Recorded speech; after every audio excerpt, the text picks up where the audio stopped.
nama Allah, marilah bersama membumikan ayat-ayat surga. Sambungkan barisan, kuatkan genggaman untuk melestarikan Al-Quran. Waalaikumsalam warahmatullahi wabarakatuh. Alhamdulillahirabbil alamin.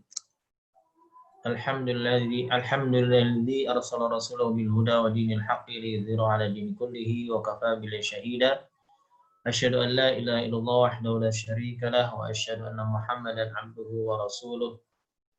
Allahumma shalli 'ala sayyidina wa habibina wa syafiina wa maulana Muhammad wa 'ala alihi wa sahbihi wa ansarihi wa junudihi wa da'a bi da'watihi wa man jahada fi sabilillahi ila yaumil. Allahumma tsabbitna 'ala sunnati wa amitna 'ala millati ma'al ladzina an'amta 'alaihim minan nabiyyina was-siddiqina wasyuhada'i was-shalihin wa hasuna ulaika rafiqa wa ba'd. Khairullazakumullah. Yang pertama, kita selalu menjadikan syukur kita kepada Allah SWT. Sekali lagi, kesyukuran nikmat yang Allah anugerahkan khususnya pada malam ini, di malam yang penuh keberkahan, keagungan Allah Ta'ala tampak dibesarkan, disuarakan, di bagian dari nikmat tersendiri, nikmat keimanan, nikmat kesyukuran, yang mudah-mudahan ini menjadi bagian dari cara Allah Ta'ala untuk mengingatkan kepada kita tentang kesyukuran dalam pengabdian kepada Allah SWT. Nikmat ibadah, nikmat keimanan, nikmat ketundukan, itu adalah nikmat yang tentu di antara nikmat yang tidak terkalahkan dengan nikmat-nikmat duniawi. Oleh karena itu Allah SWT sesungguhnya menyiapkan kepada setiap hambanya, khususnya mereka yang beriman kepada Allah Ta'ala, bahwa dua hari raya yang didekatkan itu memiliki ma'alim tersendiri. Ma'alim bainal idain. Jadi ada sebuah petunjuk, ada sebuah rambu-rambu di antara dua hari raya itu kepada mereka yang menjadikan hari raya itu bagian dari proses tarbiyah, proses pembinaan, perubahan yang lebih baik dari waktu ke waktu untuk menuju satu tahapan perubahan di awal tahun dimulai dari bulan Muharram. Oleh karena itu boleh jadi bukan sebuah kebetulan ketika Allah Ta'ala mendekatkan antara hari Raya Idul Fitri dengan hari Raya Idul Adha itu, tentu inilah bagian dari hikmah yang harus kita petik, kita ambil bagian dari hikmah tentang tarbiyah Allah Ta'ala kepada hambanya. Bahwa Idul Fitri yang didahului dengan 10 hari akhir bulan Ramadan, ini merupakan sebuah proses untuk menuju pada tajdidul fitrah,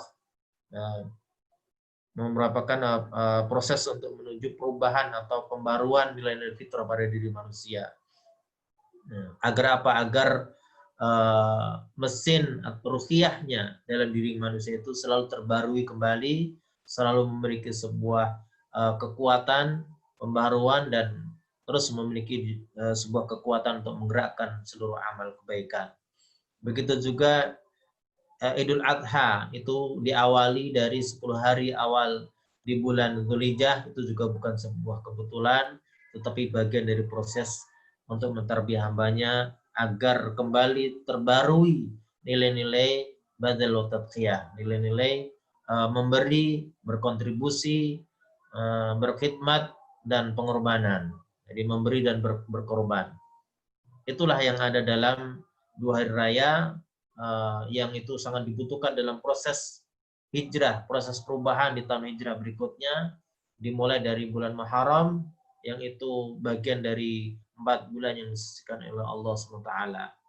Oleh karena itu, ma'alim bainal idain ini harus menjadi peluang besar bagi kita manfaatkan bagi dalam rangka untuk meningkatkan kualitas ketakwaan kita kepada Allah Ta'ala, keikhlasan kita, ketundukan kita, keyakinan kita, dan seterusnya.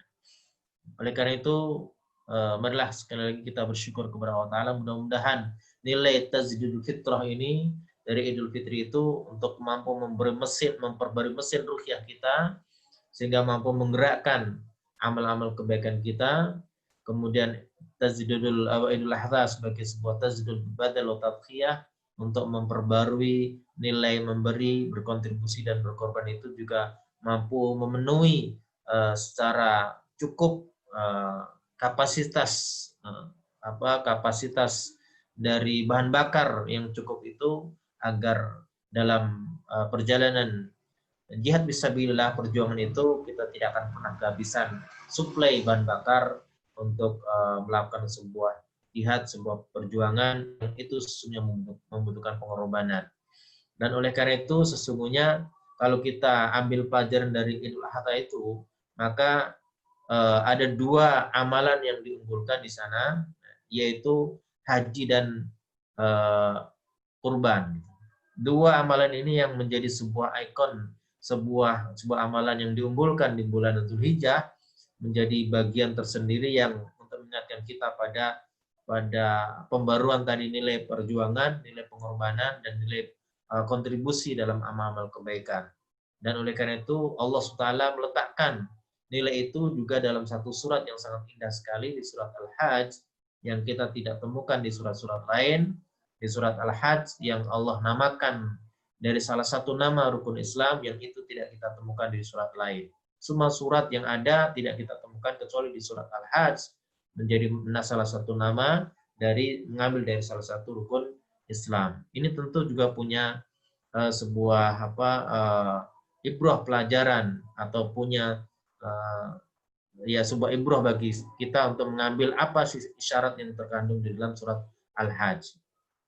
Misalnya, spirit pengorbanan itu, atau spirit berkorban, memberi, kemudian badil nafsi, mencurahkan segala potensi yang kita miliki dalam berjuang di jalan Allah Ta'ala, itu tidak akan mungkin kita lakukan dan tidak akan mungkin kita berikan kontribusi itu dan perjuangan itu, pengorbanan itu, ketika kita tidak memiliki keyakinan. Maka dalam surat Al-Hajj kita temukan di sana spirit keyakinan, spirit ketundukan, spirit kekhusyuan, bahkan termasuk dalam spirit perjuangan itu, jihad fisabilillah, itu semua ada dalam surat Al-Hajj. Sehingga dinamika yang ada dalam surat Al-Hajj, bagaimana surat ini turun, surat ini turun itu nampak dinamis sekali. Dia turun di waktu perang dan waktu damai, dia turun di malam dan di siang hari, dia turun di saat bermukim dan syafar, dia juga turun di ayat-ayatnya itu turun di saat di Mekah dan Madinah dan seterusnya itu. Semua kondisi, situasi dan ada itu ada dalam setiap ayat-ayat dalam surat Al-Hajj. Itu juga memberikan sebuah pelajaran bagi kita, dan itu semua akan bisa kita ambil pelajaran sebagai sebuah pembaruan tadi, nilai-nilai pengorbanan, nilai perjuangan, dan nilai berkorban tadi dari ma'alim idain, khususnya dalam ma'alim di Idul Adha itu. Dan oleh karena itu juga dalam surat Al-Hajj, puncak dari harapan dalam baik itu haji maupun kurban itu sebenarnya adalah keikhlasan dan ketundukan, kesujudan kepada Allah Ta'ala. Maka di surat Al-Hajj yang sekali lagi tidak ditemukan di surat lain, ada 2 ayat sajadah gitu. Nah, jadi dalam satu surat ada 2 ayat sajadah, tidak kita temukan kecuali dalam surat Al-Hajj. Itu juga salah satu puncak dari tujuan surat Al-Hajj itu, untuk kita kaji atau menjadi sebuah pelajaran khitab atau ajaran dalam surat Al-Hajj itu, agar seluruh apa yang kita lakukan itu bermuara pada ketundukan dan kesujudan kita kepada Allah SWT. Dan itu tidak akan mungkin bisa dimiliki kalau kita tidak memiliki sebuah keyakinan yang kuat. Dan oleh karena itu di awal surat Al-Hajj itu dimulai dan bercerita tentang hari akhir. Dan hari akhir itu tidak akan dimengerti kecuali mereka yang meyakini, atau orang-orang punya keyakinan. Wabil akhirati hum yuqinun. Itulah salah satu ciri orang bertakwa yang disebutkan dalam surat Al-Baqarah di ayat-ayat yang pertama. Sekali lagi kita bersyukur kepada Allah SWT. Allah berikan isyarat ini di hari ini dan di bulan Dzulhijjah ini untuk mengingatkan kepada kita tentang betapa urgensinya perjuangan itu untuk melakukan sebuah perbaruan atau tarbiyah dalam setiap waktu, setiap saat. Sekali lagi alhamdulillah. Kemudian salawat Rasulullah dan terima kepada semua kita, teladan kita Nabi Muhammad SAW, Allahumma shalli ala sayyidina Muhammad, juga keluarga dan para sahabatnya. Baik, saudaraku yang saya cintakan Allah Ta'ala, sekali lagi bahwa kualitas maupun kuantitas serta keutamaan majelis itu tidak akan pernah terkurangi situasi dan kondisi itu ketika tidak sesuai dengan harapan kita, termasuk mungkin yang hadir di sini ada berapa ini? 4 orang itu tidak akan mengurangi kualitas dari keutamaan majelis ilmu itu sendiri. Tentu kita berjalan, mudah-mudahan Allah berikan sebuah taufik kepada kita untuk tetap istiqomah dalam thalabul ilmu dan dalam rangka saling nasihat-menasihati. Baik, saudara yang saya cintakan Allah Ta'ala, kita lanjutkan di pelajaran tadabbur kita di surat Al-Fatihah di pelajaran yang sudah kita kaji di pertemuan sebelumnya. Mudah-mudahan pertemuan ini bisa selesai gitu. Tinggal mulai dari ayat yang yang kelima ya kalau tidak salah. Baik, kita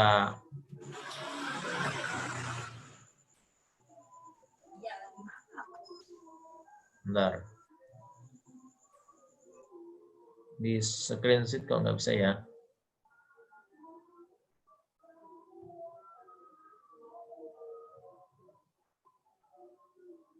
Ini nggak bisa di materi kemarin nggak bisa di screen ya.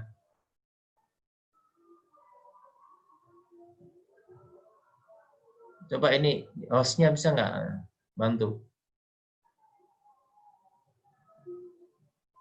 Gimana, Ustaz? Materinya kok nggak bisa saya ini ya tampilkan. Ini tulisannya hostnya yang harus ini. Oh, sebentar. Materinya di mana, Ustaz? Ya di tempat file di saya. Kok nggak bisa? Sebentar. Coba saya cek dulu, Ustaz. Baik, sambil ini silakan dibuka surat Al-Fatihah, kita lanjutkan di ayat yang selanjutnya. Udah bisa, Ustaz? Udah bisa? Coba, Ustaz.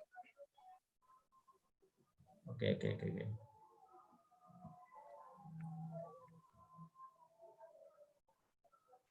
Ya. Udah ya? Sudah terlihat, Ustaz. Alhamdulillah. Oke. Baik, kita lanjutkan di ayat yang kelima. Jadi korelasinya dengan ayat sebelumnya, bahwa ayat sebelumnya itu fokus pada pembenahan keimanan, jadi ma'rifatullah. Dan seberapa dalamnya ma'rifah seorang hamba itu amat tergantung dengan seberapa kuatnya penghambaannya kepada Allah Subhanahu wa Ta'ala. Maka sedalam ma'rifahnya di ayat sebelumnya itu akan kelihatan dalam totalitas penghambaannya dan sandarannya kepada Allah Ta'ala, yang itu tercermin di ayat setelahnya ini, yaitu ayat yang kelima. Jadi tasawur gambaran surat Al-Fatihah dalam nilai di ayat yang kelima ini memberikan pelajaran kepada kita tentang kekuatan penghambaan dan sandaran kepada Allah Ta'ala. Artinya kekuatan itu diukur dengan keikhlasannya kepada Allah Ta'ala untuk mengubur sifat-sifat riya, yang itu adalah bagian dari bibit-bibit takabur. Dan takabur itu, sombong itu adalah ya batrul haq, menolak kebenaran dan merendahkan manusia. Termasuk adalah jin iblis itu ketika tidak mau tunduk itu karena sifat membanggakan terhadap diri sendiri. Dan seterusnya juga karena lemahnya sandaran kepada Allah Ta'ala, menjadikan karena ujub, membanggakan diri, kekuatan diri, potensinya diri sendiri, dan seterusnya itu juga bagian yang harus dikikis untuk atau melakukan sebuah pengabdian yang secara totalitas. Dan ayat ini mengingatkan kepada kita, dan sesungguhnya salah satu inti dari surat Al-Fatihah disebut dengan surat Syifa, itulah cara untuk mengobati, dan kita baca setiap saat setiap waktu itu dalam rangka untuk mengobati penyakit-penyakit yang boleh jadi dalam hari-hari yang kita lakukan itu, dalam aktivitas sehari-hari itu, di luar sholat itu kita telah melakukan sebuah perusakan terhadap nilai-nilai ubudiyah kita kepada Allah SWT. Jadi kita telah merusak ubudiyah penghambaan kita kepada Allah SWT. Oleh karena itu ayat ini mengingatkan kepada kita untuk memperbarui kembali atau mengingatkan kembali tentang totalitas atau komitmen kita dalam menghamba kepada Allah Ta'ala dan menjadikan Allah Ta'ala sebagai satu-satunya zat tempat kita bergantung dan mohon pertolongan. Itu kira-kira kurang lebih gambaran dari tasawur gambaran surat Al-Fatihah di ayat yang kelima. Baik, sebelum kita ambil beberapa pelajaran, kita lihat lafaz dari ayat tersebut. Allah berfirman, iyyaka na'budu wa iyyaka nasta'in. Betul, bisa dilihat, iyyaka na'budu wa iyyaka nasta'in. Jadi Allah mengajarkan kepada kita dalam ibadah itu, dalam ubudiyah secara maksimal dalam itu, menghadirkan Allah Ta'ala sebagai zat yang maha agung, yang maha besar, yang mulia, yang maha indah, dan seterusnya. Nah, maka kata K menempatkan Allah Ta'ala itu seakan-akan di depan kita. Jadi bentuk kata kedua itu K, bukan iyahu tapi iyaka, itu juga menunjukkan tentang kedekatan seorang hamba kepada Allah Ta'ala. Dan salah satu daripada ciri ibadah yang baik itu ketika menghadirkan sifat ihsan atau suasana ihsan. Oleh karena itu ihsan itu anta'budu ka'annaka tarah fa illam takun tarah fa innahu yarab. Jadi beribadah kepada Allah Ta'ala seakan melihat Allah Ta'ala, dan kalaupun tidak melihat dengan mata kita, maka hadirkanlah bahwa diri kita itu menyaksikan Allah itu hadir dalam diri kita atau hadir di depan kita ketika kita sedang beribadah kepada Allah Ta'ala, khususnya adalah ibadah sholat. Jadi hadirkan Allah Ta'ala, maka ihsan itu akan menghadirkan dalam diri kita sifat kehati-hatian, menghadirkan sebuah sifat kehati-hatian, sehingga apapun yang kita lakukan, sekecil apapun itu, akan kita lakukan dengan baik, profesional, dan ihsan atau itqan. Kenapa? Karena dilihat langsung di depan kita ada zat yang agung yang melihat, menyaksikan, untuk menilai perilaku kita dan perkataan kita. Itu kata iyaka. Kemudian kata iya menunjukkan bahwa hanya ya Allah Ta'ala yang di depan kita, tidak ada tempat lain yang kita berikan peluang untuk hadir dalam diri kita. Padahal di luar sholat kita telah menjadikan banyak ilah-ilah yang kita sembah, dan itu sesuatu yang harus kita hilangkan, sesuatu yang harus kita obati penyakit-penyakit itu ketika kita sedang membaca surat Al-Fatihah, dan khususnya dalam iman kepada Allah Ta'ala. Iyaka, kepadamu. Na'budu, dan kami menyembah. Iyaka, untuk apa? Untuk na'budu, kami beribadah. Jadi kami beribadah, khusus beribadah kepada Allah Ta'ala. Karena ini juga bagian dari ekspresi dari kefitrahan manusia. Dari pernyataan na'budu itu ekspresi dari kefitrahan manusia. Kenapa? Karena semua manusia tanpa kecuali pasti fitrahnya adalah menghamba. Karena Allah ciptakan manusia itu menghamba. Wa ma khalaqtul jinna wal insa illa liya'budun. Tidaklah aku ciptakan jin dan manusia kecuali untuk menyembahku. Artinya potensi diri dalam diri manusia itu adalah memiliki potensi fitrah menghamba. Nah, yang jadi persoalan adalah manusia itu menghamba kepada siapa? Pasti menghamba. Nggak ada manusia yang tidak menghamba. Kalau dia tidak menghamba kepada Allah SWT, pasti menghamba kepada selainnya. Bahkan bisa jadi menghamba banyak Tuhan yang ada. Tuhan-Tuhan yang disembah itu banyak ilah-ilah yang ada. Nah, oleh karena itu ketika sholat harus konsentrasi sepenuhnya hanya kepada Allah Ta'ala. Penghambaan itu kita berikan. Na'budu. Kemudian juga di sini mengajarkan tentang makna urgensi berjamaah. Kata na'budu bahwa kita menghamba itu tidak sendirian tapi berjamaah. Jadi ini juga nilai yang kita ambil bahwa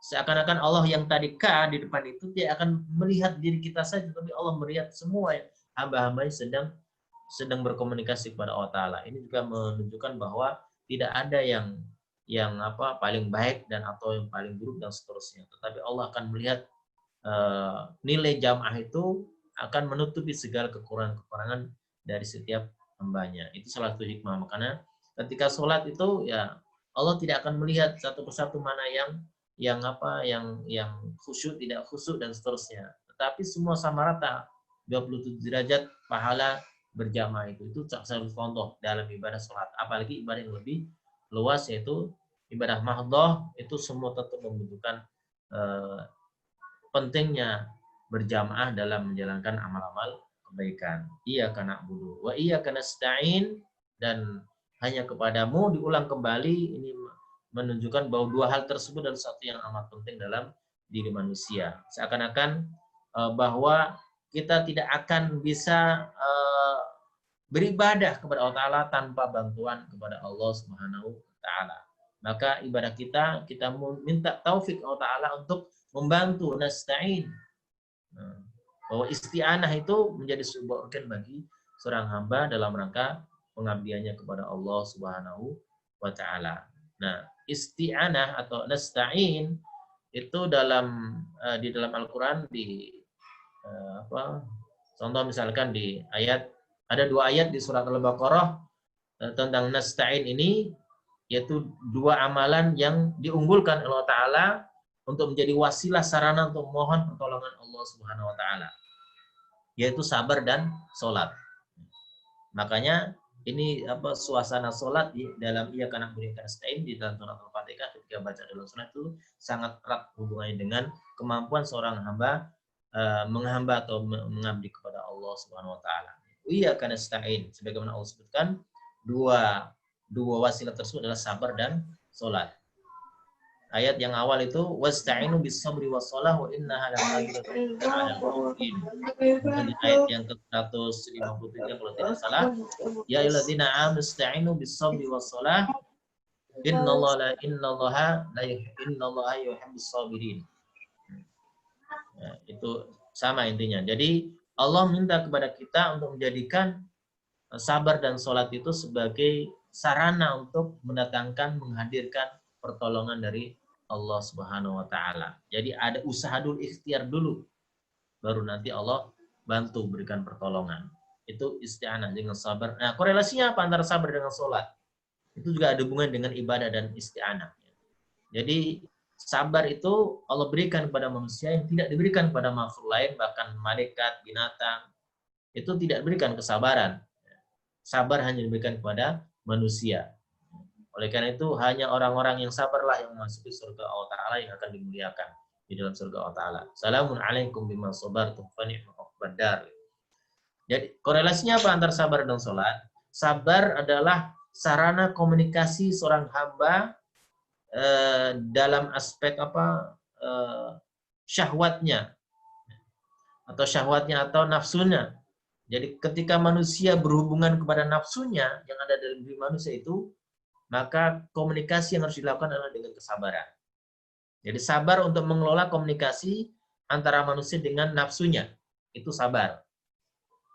Kemudian sholat adalah sarana, wasilah, komunikasi manusia dengan Allah Subhanahu wa taala, kepada Tuhannya. Jadi kalau sabar itu adalah sarana untuk mendatangkan kemenangan, pertolongan dalam komunikasi seorang manusia dengan nafsunya, hawa nafsunya. Sedangkan sholat adalah sarana untuk mendatangkan kemenangan dalam komunikasi seorang hamba, seorang manusia, komunikasinya manusia dengan Rabb-nya, dengan Tuhannya. Maka 2 hal tersebut disanding oleh Allah Ta'ala sebagai sebab datangnya kemenangan. Oleh karena itu, kesabaran akan melahirkan sebuah kekuatan untuk kekuatan untuk melawan bujuk rayu setan, termasuk sholat juga adalah kekuatan untuk melawan bujuk rayu setan. Karena setan itu untuk menjerumuskan manusia dengan 2 senjata, kata Ibnu Qayyim, yaitu senjata syahwat dan subuhat. Syahwat dan subuhat. Syahwat hanya bisa ditaklukkan dengan kesabaran, sedangkan subuhat hanya bisa dilakukan dengan keyakinan. Jadi kekuatan, keyakinan, dan kesabaran itu adalah cara manusia untuk melakukan bujuk rayu atau jebakan-jebakan setan melalui syahwat dan subuhat. Nah, kalau sabar jelas tadi untuk melawan syahwat, sedangkan subuhat bisa dilawan dengan keyakinan. Esensi dari sholat itu sebenarnya adalah menghadirkan keyakinan. Karena orang beribadah sholat itu walaupun secara zahir ada gerakan gerakan sholatnya, tetapi esensinya adalah gerakan dari keyakinannya. Karena orang yang sholat itu tergerak oleh keyakinannya kepada hari akhir. Wabil akhirati hum yuqinun. Keyakinan itu yang mendorong seorang itu melakukan ibadah sholat. Nah, itu kembali kepada tadi, jadi isti'anah atau wa iyyaka nasta'in, kami mohon kepadamu, Allah Ta'ala menyandarkan ibadah kami, menyempurnakan ibadah kami hanya dari kekuatan yang hadir atau pertolongan darimu ya Allah, seakan-akan begitu. Ini yang diingatkan dalam ayat iyyaka na'budu wa iyyaka nasta'in. Sehingga sholat menjadi salah satu sebab tadi kekuatan datangnya pertolongan Allah Subhanahu wa ta'ala. Nah, pelajaran kita ambil dari tasawur gambaran ayat ini adalah pertama, keikhlasan awal dari kelezatan munajat dan ketaatan. Jadi keikhlasan itu adalah kuatul indifa, kekuatan motivasi. Jadi orang semakin dalam penghambaannya kepada Allah Ta'ala dan semakin yakin akan datangnya pertolongan Allah Ta'ala, itu tidak akan mungkin bisa dihadirkan dalam diri seorang itu ketika seorang tidak memiliki keikhlasan. Karena keikhlasan itu akan menghadirkan sebuah kekuatan motivasi. Dan kalau kita lihat contohnya tadi di awal saya sampaikan surat Al-Hajj itu juga penuh dengan suasana keikhlasan. Dia legowo untuk berkorban, untuk berkorban dengan harta, artinya berkorban dengan hewan, binatang, sayang yang terbaik, yang paling bagus dan seterusnya, itu butuh keikhlasan. Walaupun sesungguhnya Allah tidak menerima itu. La yanalallahu luhumuha wala dima'u walakin taqwa minkum. Jadi yang Allah terima bukan darah dan daging dari orang tersebut, tetapi yang Allah terima adalah ketakwaan yang ada dalam hati mereka. Dan begitu juga kalau kita lihat dalam di ujung-ujung surat Al-Hajj itu juga bahwa penghambaan itu hanya bisa dilakukan ketika seorang itu memiliki pengetahuan, dan pengetahuan itu menghadirkan sebuah ikhbat, keikhlasan atau kekhusyuan. Dan puncaknya adalah keikhlasan ini, keyakinan ini, kekuatan motivasi ini dalam sebagai atau ketundukan ini sebagai sebuah sebuah bekalan untuk seorang itu mampu melakukan sebuah jihad fisabilillah yang dengan totalitas. Pada waktu itu di ujung di akhir ayat di surat Al-Hajj Allah katakan wajahidu fillahi haqqa jihadi. Yang pertama, yang kedua komunikasi yang indah. Jadi Allah apit antara ibadah dan isti'anah itu Allah mengajarkan kepada kita tentang kewajiban dan hak. Jadi na'budu adalah kewajiban seorang hamba kepada Allah Ta'ala. Sedangkan nasta'in adalah hak dari hamba kepada Allah Ta'ala. Jadi kewajiban dulu dipenuhi baru meminta hak.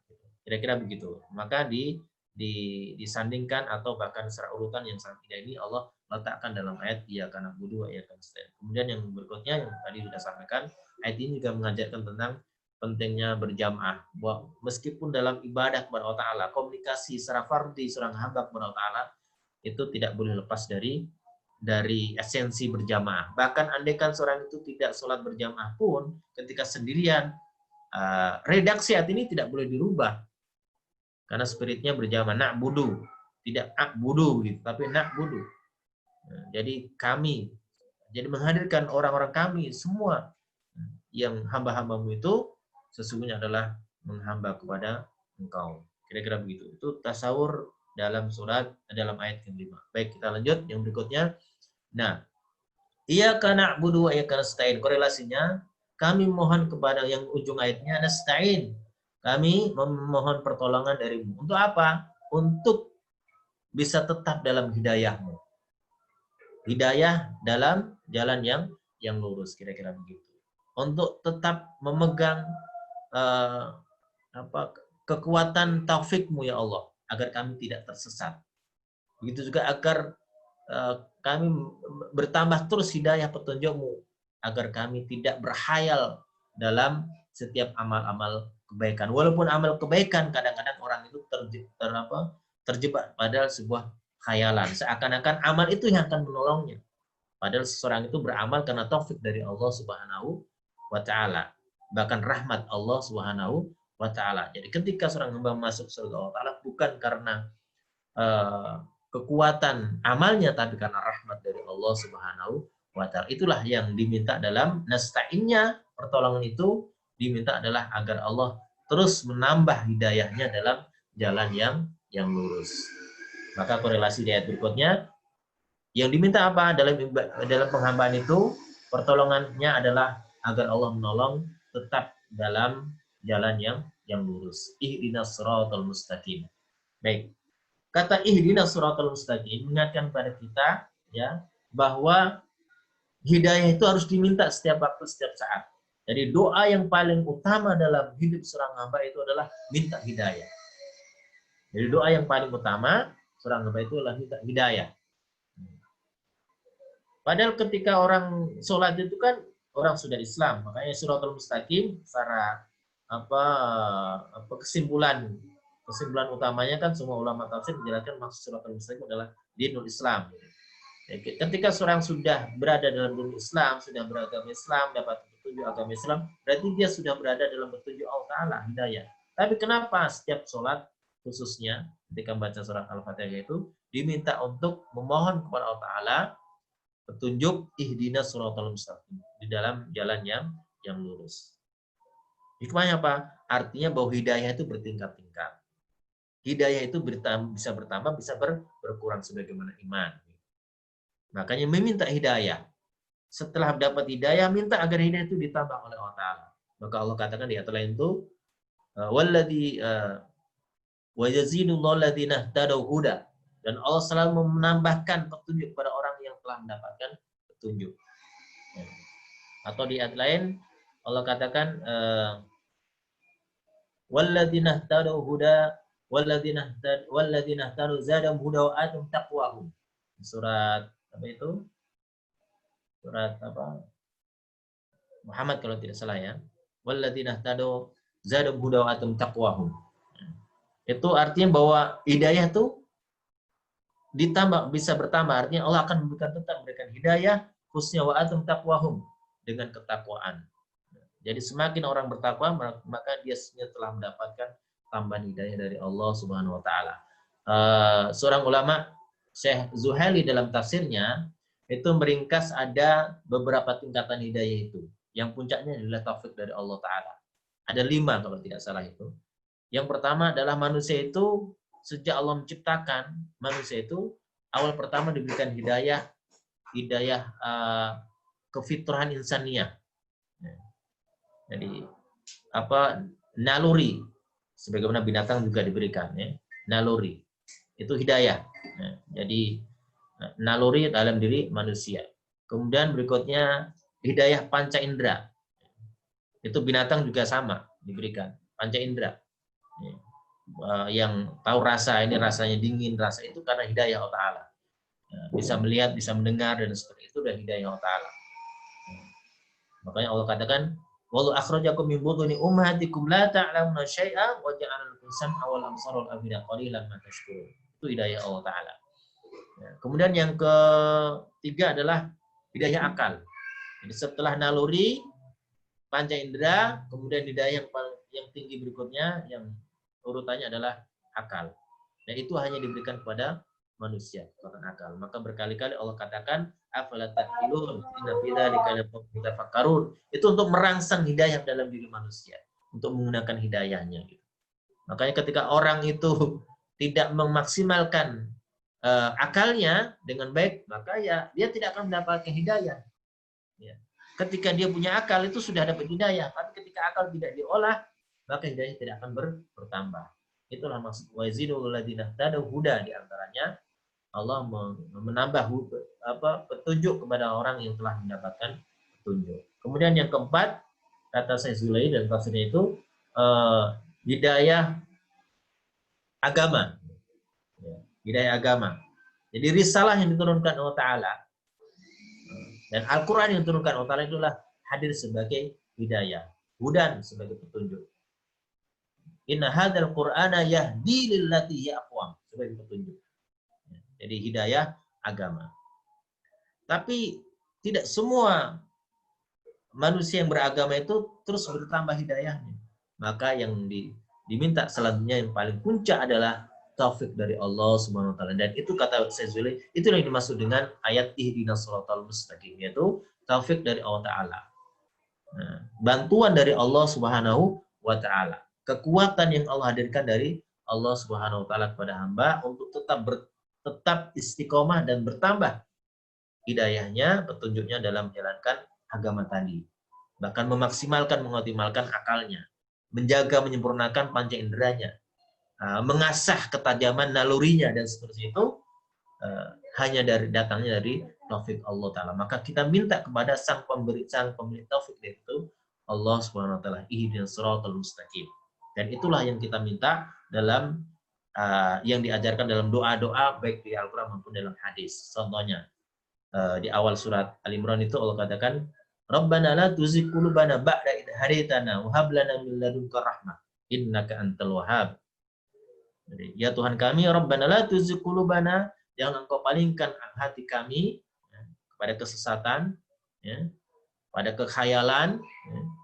Itu isyarat dalam ayat ini. La tuzigh qulubana ba'da idh hadaytana, setelah engkau berikan petunjuk agama. Ya. Setelah engkau berikan petunjuk agama. Rabbana la tuzigh qulubana ba'da idh hadaytana wa hab lana min ladunka rahmah, dan karena kepada kami rahmatmu, yaitu taufik. Saya kira begitu. Dan masih banyak lagi di ayat lain. Atau di hadis juga begitu. Contoh yang paling populer misalkan Allahumma hdina fi man hadait. Nah, itu kan minta petunjuk, tambahan petunjuk. Atau Allahumma inna nas'alukal huda wat tuqa wal afafa wal ghina, itu juga tambahan petunjuk. Itu makna dari kata ihdina, yaitu taufik dari Allah Ta'ala, tetap berada dalam jalan yang mustaqim, yang lurus. Sirat. Kenapa Allah tidak mengatakan kalau redaksi lafaz Arabnya kan? Allah ini sebagian ulama tafsir jelaskan itu harusnya ihdina ila siratil mustaqim. Tunjukilah kami kepada jalan yang lurus. Itu berarti ada satu diarahkan. Tapi kata ini ihdina siratal mustaqim, tidak ada kata ila karena dia sudah berada dalam jalan yang lurus. Jadi yang minta adalah tetap istiqomah berada dalam jalan tersebut, dalam taufik Allah Subhanahu wa Ta'ala. Dan jalan yang luas, jalan yang tidak sempit, jalan yang akan memberikan semua kebutuhan naluri, kebutuhan fitrah manusia yang bisa kokoh, mustaqim, jalan yang tidak akan pernah mengecewakan. Ya. Sirat itu satu-satunya jalan dan luas. Bukan sabil. Kalau sabil itu bisa jadi sabilillah, bisa jadi sabil syaitan. Bisa fisabilillah, bisa fisabilit tawud atau fisabilit syaitan. Tapi kalau as-sirat itu adalah jalan yang benar, lurus, dan itu adalah jalan yang berada dalam petunjuk Allah Ta'ala. Yang mustaqim, yang lurus, yang tegak. Ma yaqumu itu yang kokoh, yang yahdilil aqwam, yang kokoh, yang kuat. Yaitu maksudnya adalah dinul Islam, itu taufik Allah SWT, risalah yang Allah turunkan. Nah ini, jadi inilah doa yang paling utama dalam permohonan, yaitu mohon petunjuk atau minta agar tetap diberikan petunjuk, tambahan petunjuk, dan terusnya. Dan ayat ini juga mengingatkan kepada kita, tasawurnya adalah gambarnya adalah hakikat dan urgensi hidayah dalam kehidupan. Ya. Jadi kalau kembali pada merujuk pada tafsirnya Syekh Zuhaili tadi, dari 5 komponen tadi semua harus terus dijaga dan ditingkatkan, ya, dan diminta kepada Allah Ta'ala. Ya. Kemudian jalan kedamaian di dunia dan di akhirat, di Islam, itu yang diminta. Jadi artinya di dunia itu, makanya sama hidayah itu yang sebagaimana diminta dalam doa sabun jagat tadi, Rabbana atina fid dunya hasanah wa fil akhirati hasanah wa qina adzabannar. Itu ihdinas siratal mustaqim.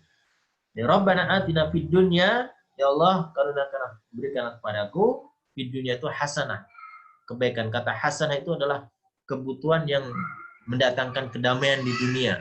Ya. Dan agama itu adalah mendatangkan kedamaian. Ya. Kemudian seluruh aktivitas kehidupan yang sesuai dengan fitrah manusia mendapatkan kedamaian. Ya. Jadi berkeluarga, menikah, kemudian dapat harta dan sesuatu itu ya kedamaian. Tapi Rabbana atina fid dunya hasanah, semua yang hasanah mengantarkan pada hasanah, pada keindahan, kedamaian yang diridhai oleh Allah Ta'ala. Rabbana atina fid dunya hasanah wa fil akhirati hasanah, juga maksudnya adalah ridha Allah dan surganya. Tapi yang diminta juga petunjuknya apa? Petunjuk yang menjauhkan dari api neraka. Wa qina adzabannar. Seakan-akan hidayah yang diminta dalam doa sabun jagat tersebut, ya engkau berikan kebahagiaan di dunia, dan engkau ya Allah berikan kebahagiaan di akhirat, memasukkan ke dalam surgamu dan ridhamu, tapi engkau tetapkan kami mampir di neraka dulu, itu juga nggak bahagia.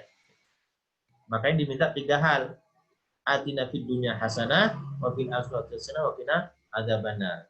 Di dunia bahagia, ke perjalanan di akhirat tidak mampir ke dalam neraka, tapi langsung ke dalam ridho dan surga Allah Ta'ala. Itu udah 3 hal yang diminta, dan itulah hidayah yang puncak dari hidayah perjalanan sampai mustaqim ke dalam ridha dan surga Allah Subhanahu wa taala. Nah, itu kurang lebih tasawur yang tersirat di dalam ayat yang ke-5 dan ke-6. Baik, yang terakhir di dalam surat yang terakhir, di dalam ayat yang terakhir Allah berfirman siratal ladzina an'amta 'alaihim.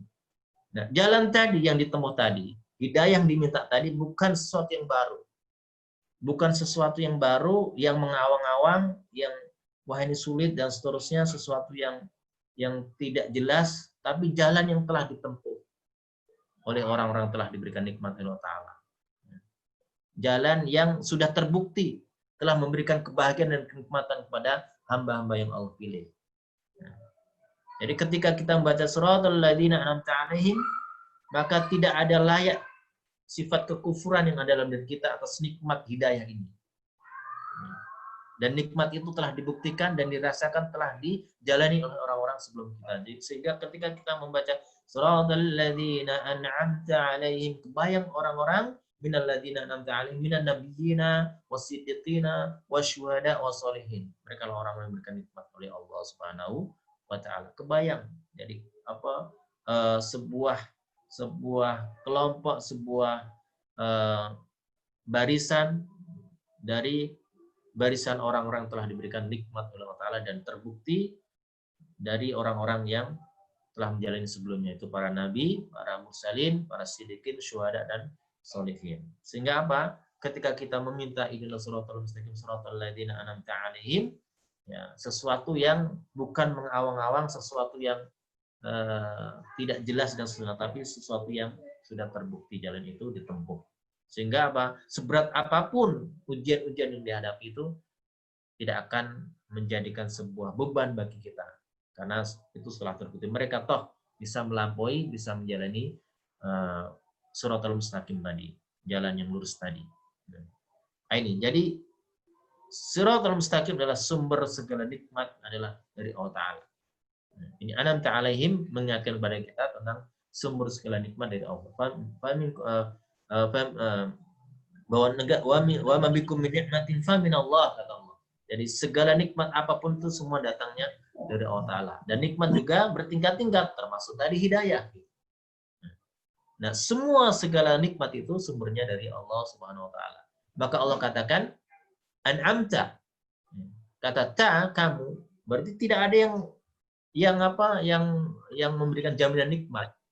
Jaminan nikmat itu hanya dari Allah Subhanahu wa taala. An'amta, nikmat darimu. Langsung dihadirkan Allah sebagai pihak satu-satunya yang menghadirkan nikmat. Jadi nikmat bukan dari yang nikmat, sumber nikmat itu dari Allah Subhanahu wa taala. Baik nikmat yang disadari maupun nikmat yang tidak disadari, baik nikmat yang bisa dihitung maupun nikmat yang kita tidak akan mampu untuk menghitungnya, walaupun kita diberikan ribuan tahun dalam hidup kita kesempatan untuk menghitung nikmat Allah Ta'ala. Itu tidak akan cukup. In ta'udu ni'matullahi la tuhsuha. Jika engkau tidak menghitung nikmat Allah Ta'ala, maka engkau tidak akan mampu menghitungnya. Tapi perintah Allah bukan untuk menghitung nikmat, tapi mensyukuri nikmat. Artinya menggunakan seluruh nikmat tersebut dalam ketaatan kepada Allah Ta'ala. Sebagaimana dicontohkan oleh minan nabiyyin wasiddiqin wasyuhada wassalihin, untuk menikmati hidayah Allah Ta'ala, menikmati jalan siratal mustaqim tadi. Yaitu nikmat terbaik adalah nikmat dinul Islam. Al-yauma akmaltum. Al-yaum pada hari telah aku sempurnakan nikmatku kepadamu. Kemudian tasawur berikutnya bahwa petunjuk Allah Ta'ala, keutamaan dan rahmatnya adalah nikmat yang terbaik. Nah, kalau kita kembali kepada ayat sebelumnya, inna siratal mustaqim, bahwa ihdina itu, saya juga mengatakan bahwa nikmat terbaik, keutamaan terbaik, rahmat terbaik adalah petunjuk Allah Ta'ala. Dan surat petunjuk dari risalah atau Al-Quran itu. Sehingga di surat berikutnya Allah katakan, hudalil muttaqin, yaitu adalah Al-Quran itu sendiri. Kata Allah, kul bi fadli wa bi rahmati fa bidzalika falyafrahu khairum mimma yajma'un. Itu adalah Islam dan Al-Quran. Agama dan Al-Quran. Itu nikmat atau petunjuk utama yang harus diminta. Dan itu nikmat yang terbaik. Nikmat yang puncak. Jadi ada nikmat badaniah, nikmat kesempatan, nikmat waktu, dan seterusnya. Tapi nikmat semua yang ada itu, paling nikmat puncaknya adalah ketika seorang itu diberikan rahmat dan keutamaan berupa nikmat din, nikmat agama, nikmat ilmu, nikmat Al-Quran, dekatkan kepada petunjuk atau kepada kalamnya, pada Al-Quran. Ya. Kemudian jalan nikmat yang sudah terbukti tadi sudah saya jelaskan itu, bahwa ketika kita membaca Shiratal ladzina an'amta 'alaihim, maka terbayang oleh kita orang-orang telah dipilih oleh Allah Ta'ala sebelum kita dan terbukti mampu menjalani jalan kenikmatan, jalan nikmat tersebut. Yang terakhir, bahwa tasawur yang terlihat dari lanjutan ayat ini, ghairil maghdubi 'alaihim waladdallin, itu adalah syifa untuk mengobati keras kepala dan kebodohan serta keputusasaan dari seorang hamba. Maka ketika mengakhiri di surat Al-Fatihah itu sesungguhnya adalah untuk melembutkan hati kita, menjernihkan pikiran kita, memenuhi relung pengetahuan kita, dan menguatkan optimisme kita dalam menjalani aktivitas kehidupan. Sehingga Al-Fatihah selalu kita baca, kita zikirkan setiap saat untuk membuka, sebagaimana Al-Fatihah adalah pembuka dalam lembaran-lembaran aktivitas baru. Setiap kita selesai sholat, ada lembaran baru yang harus kita jalani, dan itu adalah optimisme yang tergambar dari surat Al-Fatihah dalam menjalani aktivitas baru kembali. Ya. Dan ayat ini, mengingatkan kepada kita tentang bahaya ideologi materialisme. Allah katakan di dalam ayat ini kan, kalau secara khususnya sebenarnya Allah berbicara tentang dua golongan, yaitu Yahudi dan Nasrani. Karena ketika kita membaca ghairil maghdubi 'alaihim, siapa mereka itu ya golongan Yahudi, yang itu digambarkan sepanjang lebar dalam surat Al-Baqarah, waladdallin itu adalah golongan Nasrani yang digambarkan dalam surat Ali Imran. Itu kesimpulan tafsir singkatnya begitu semua ulama gitu, dalam tafsir. Tapi yang dimaksud bukan sekedar golongan, tapi watak karakter dari dua golongan tersebut yang harus kita hindari. Jadi meskipun dia berada dalam Shiratal Mustaqim di dalam dinul Islam, ketika dia tidak bertambah hidayahnya, tadi ketika minta hidayah di Shiratal Mustaqim, ya bisa jadi dia berperilaku, berwatak seperti dua golongan tadi gitu. Nah, yang paling utama sumbernya adalah kalau di dalam yang disebut al-mughdub itu adalah yang paling dibenci oleh Ta'ala, dimarahi Allah Ta'ala, walaupun golongan Yahudi itu karena mereka banyak membunuh para nabi dan seterusnya, yang keras kepala dan seterusnya, tapi sumber utama adalah karena ideologi materialisme. Ya. La nu'minu billah hatta nara jahratan fa akhadallahu aku tidak akan mengimani kepadamu ketika berhadapan dengan Musa. Tidak akan mengimani Tuhanmu Allah Ta'ala sebelum kau bisa menghadirkan Allah di depan di depan mata kepala. Ini ideologi materialisme. Jadi sumber penyakit, segala penyakit itu karena materialisme menjadi Tuhan dalam kehidupannya. Dan dua golongan itu telah menjadikan materialisme itu sebagai Tuhannya. Sehingga sesuatu yang bisa dilihat itulah menjadi ukuran atau